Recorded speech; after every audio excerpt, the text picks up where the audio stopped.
बाजी, नीचे सब खैरियत तो है? फरहाद ज्यादा चीखा चिल्लाया तो नहीं? बाजी, साहब जी तो सितारा के माँ बाप के पास गए ही नहीं। क्या मतलब? सुरैया ने, मेरा मतलब है सितारा ने उनको रास्ते ही में रोक लिया और अल्लाह जाने क्या समझाया कि वो तो ठंडे ही हो गए। एक लफ्ज नहीं बोला उसके माँ बाप को, उल्टे ही कदमों लौट गए। शुक्र है, खतरा टला। बाजी, आप शुक्र अदा कर रही हैं, ये नहीं सोच रही कि आपके इतना समझाने पे तो साहब जी ने गुस्सा कम नहीं किया और सितारा के एक दफा मनाने पे मान गए। ये वही सितारा है ना जो साहब जी के आने पे उनकी डांट से बचने के लिए कोनों कुदरों में जाके छुप जाती थी और साहब भी उससे कितना खार खाते थे।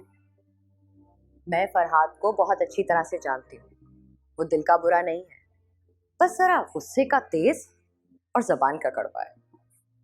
लेकिन किसी की आंखों में आंसू देख ले तो फौरन नरम पड़ जाता है। लेकिन बाजी, आजकल साहब कुछ ज्यादा ही नरम नहीं पड़ गए?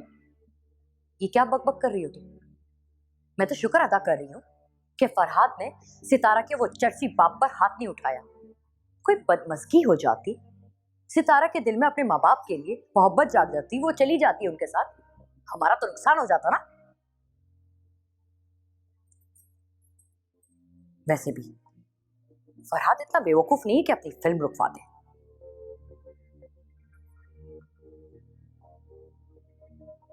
ये फिल्म तो अब नहीं रुकने वाली और ना ही सितारा रुकेगी। बहुत तेज भाग रही है वो। सुरैया के अब्बा, जरा ध्यान से बात करना, सोच समझ के। अच्छा खाना मत होगी खाना। मेरी तो भूख ही मर गई है फाके कर करके। एक रोटी मिल जाती थी, 2 दिन चटनी लगा के खा लेते थे। मैं तो इन खानों का जायका ही भूल गई। इसलिए आज मैंने बहुत अच्छा खाना बनवाया तेरे लिए, खा ले। मैं तो आज खा लूंगी, पर उन 2 जानों का क्या करूं जिनको मैं पीछे छोड़ के आई हूँ। काश अम्मा तुम लोग वो हरकत ना करते। आज इज्जत की रोटी कमा रहे होते इस घर में। पता है, साहब जी और बाजी बहुत अच्छे हैं, बहुत ख्याल रखा उन्होंने मेरा। अब खुद सोचो ना, क्या बना उस पैसे का?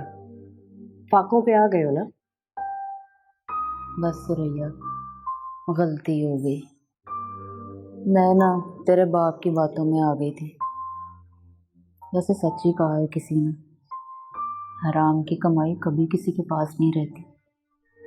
उन पैसों का तो पता ही नहीं चला कहाँ से आए कहाँ चले गए। और तू ये रोना धोना बंद कर, मतलब की बात कर जिसके लिए हम आए हैं। कौन सी बात अब्बा?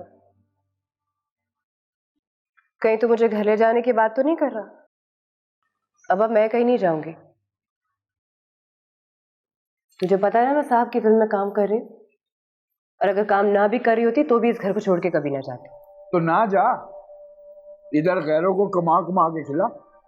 अब्बा इन्हें मेरी कमाई की कोई जरूरत नहीं है, उल्टा मैं इनके टुकड़ों पे पली। हाँ, बड़ा तुझे इन्होंने अपना बचा कुचा खाना खिला दिया और बड़ी तुझे अपनी उतरन बना दी। और ये सेठ लोग हैं, हर चीज में अपना कारोबार देखते हैं। जितना तुझ पे लगाया है ना, दुगना वसूल करेंगे। चलो करे, हम इतराज करने वाले कौन होते हैं, लेकिन माँ बाप का भी कोई हक होता है। तू अपनी कमाई से हमें कुछ नहीं देगी? कमाई? हाँ, वो जो तू साहब की फिल्म में काम करी, कितने पैसे दे रहा है वो? आप क्या बातें कर रहे थे?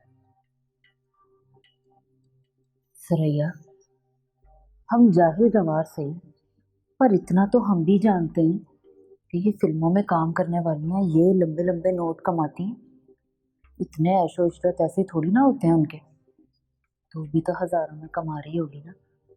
अम्मा, माना फिल्मों में काम करने वालों को हजारों की कमाई होती है, अगर तुम लोग खुद सोचो मैं किस मुंह से पैसों की बात करूं उनसे? मतलब तो इनके लिए फ्री में काम कर रही है, मुफ्त में? कैसा अंधेर मचा रखा है इन लोगों ने। खुद तो लाखों कमाएंगे फिल्म के नाम पे और तुझे देला भी नहीं देंगे, सिर्फ इसलिए कि तुझे 8 साल अपनी उतरन बनाई और झूठा खाना खिलाया। और इसके बदले में पता नहीं कितने घर के काम करा लिए होंगे तुझसे। आहिस्ता बोल, क्यों शोर मचा रहा? साहब जी ने आज तक कभी किसी का हक नहीं मारा और मुझे पूरा यकीन है कि वो मेरी मेहनत का सिला वक्त आने पर जरूर देंगे मुझे। लेकिन तू खुद सोच, कितनी नीच बात होगी मैं उनसे पैसों की बात करूं अभी। और इसमें नीच बात क्या है? हक है तेरा। देख सुरैया, हम घर बार छोड़ के ज्यादा अरसे तक इधर नहीं ठहर सकते। बस तू आज ही बात कर ले उनसे कि चलो सारे नहीं लेकिन थोड़े से पैसे तो दे देना। आज ही कर ले ताकि हम सवेरे जा सके। अच्छा फिलहाल तो तू जा ना, मैं मौका देख के बात करती हूँ उनसे। क्या मतलब हमें कुछ नहीं देगी? हम खाली हाथ ऐसे ही चले जाए फाके करने? अगर हमने फाके ही करने हैं ना तो हम तुझे क्यों छोड़े, तुझे भी अपने साथ लेके जाएंगे। हाँ नसरैया, हम लोगों ने अपनी गैरत मार के तेरा फिल्मों में काम करना बर्दाश्त कर लिया है, तो क्या इसका हमें कोई फायदा नहीं होना चाहिए?